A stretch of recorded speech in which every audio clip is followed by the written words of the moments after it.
Those who had arrested Jesus took him to Caiaphas, the high priest, in whose house the scribes and elders had gathered. But Peter was following him at a distance, as far as the courtyard of the high priest, and going inside, he sat with the guards in order to see how this would end. Now the chief priests and the whole council were looking for false testimony against Jesus, so that they might put him to death. But they found none, though many false witnesses came forward. At last, two came forward and said, "This fellow said, I am able to destroy the temple of God and to build it in 3 days." The high priest stood up and said, "Have you no answer? What is it that they testify against you?" But Jesus was silent. Then the high priest said to him, "I put you under oath before the living God. Tell us if you are the Messiah, the Son of God." Jesus said to him, "You have said so, but I tell you, from now on you will see the Son of Man seated at the right hand of power and coming on the clouds of heaven." Then the high priest tore his clothes and said, "He has blasphemed. Why do we still need witnesses? You have now heard his blasphemy. What is your verdict?" They answered, "He deserves death." Then they spat in his face and struck him, and some slapped him, saying, "Prophesy to us, you Messiah. Who is it that struck you?" Now Peter was sitting outside in the courtyard. A servant girl came to him and said, "You also were with Jesus, the Galilean." But he denied it before all of them, saying, "I don't know what you're talking about." When he went out to the porch, another servant girl saw him, and she said to the bystanders, "This man was with Jesus of Nazareth." Again he denied it with an oath, "I do not know the man." After a little while, the bystanders came up and said to Peter, "Certainly you are also one of them, for your accent betrays you." Then he began to curse, and he swore an oath, "I do not know the man." At that moment the cock crowed. Then Peter remembered what Jesus had said, "Before the cock crows, you will deny me 3 times." He went out and wept bitterly. When morning came, all the chief priests and the elders of the people conferred together against Jesus in order to bring about his death. They bound him, led him away, and handed him over to Pilate, the Roman governor.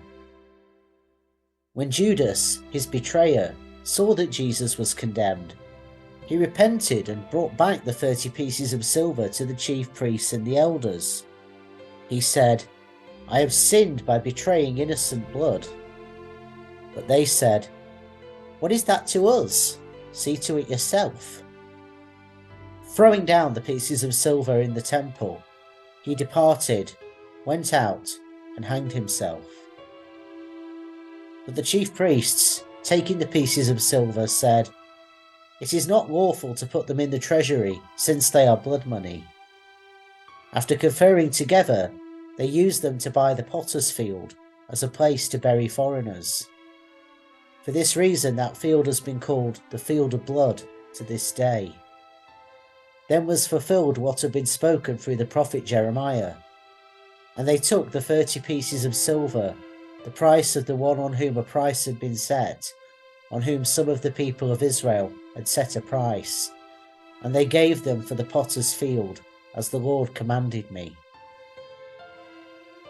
Now Jesus stood before the governor, and the governor asked him, "Are you the king of the Jews?" Jesus said, "You say so." But when he was accused by the chief priests and elders, he did not answer. Then Pilate said to him, "Do you not hear how many accusations they make against you?" But he gave them no answer, not even to a single charge, so that the governor was greatly amazed. Now at the festival, the governor was accustomed to release a prisoner for the crowd, anyone whom they wanted. At that time, they had a notorious prisoner called Jesus Barabbas. So after they had gathered, Pilate said to them, "Whom do you want me to release for you? Jesus Barabbas, or Jesus who is called the Messiah?" For he realized that it was out of jealousy that they handed him over. While he was sitting on the judgment seat, his wife sent word to him, "Have nothing to do with that innocent man, for today I suffered a great deal because of a dream about him." Now the chief priests and the elders persuaded the crowds to ask for Barabbas and to have Jesus killed. The governor again said to them, "Which of the two do you want me to release for you?" And they said, "Barabbas." Pilate said to them, "Then what should I do with Jesus who is called the Messiah?" All of them said, "Let him be crucified." Then he asked, "Why? What evil has he done?" But they shouted all the more, "Let him be crucified!" So when Pilate saw that he could do nothing, but rather that a riot was beginning, he took some water and washed his hands before the crowd, saying, "I am innocent of this man's blood. See to it yourselves." He released Barabbas for them, and after flogging Jesus, handed him over to be crucified. The soldiers of the governor took Jesus into the governor's headquarters, and they gathered the whole cohort around him. They stripped him and put a scarlet robe on him, and after twisting some thorns into a crown, they put it on his head. They put a reed in his right hand and knelt before him and mocked him, saying, "Hail, King of the Jews!" They spat on him and took the reed and struck him on the head.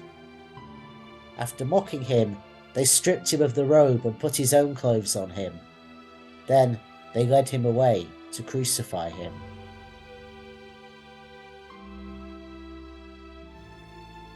As they went out, there came upon a man from Cyrene called Simon, and compelled this man to carry his cross. And when they came to a place called Golgotha, which means place of a skull, they offered him wine to drink, mixed with gall. But when he tasted it, he would not drink it. When they had crucified him, they divided his clothes among themselves by casting lots. Then they sat down there and kept watch over him. Over his head they put the charge against him, which read, "This is Jesus, King of the Jews." 2 bandits were crucified with him, one on his right and one on his left. Those who passed by derided him, shaking their heads and saying, "You who would destroy the temple and build it in 3 days, save yourself. If you are the Son of God, come down from the cross." In the same way, the chief priests also, along with the scribes and elders, were mocking him, saying, "He saved others, he cannot save himself. If he is the King of Israel, let him come down from the cross now, and we will believe in him. He trusts in God. Let God deliver him now if he wants to, for he said, 'I am God's son.'" The bandits who were crucified with him also taunted him in the same way.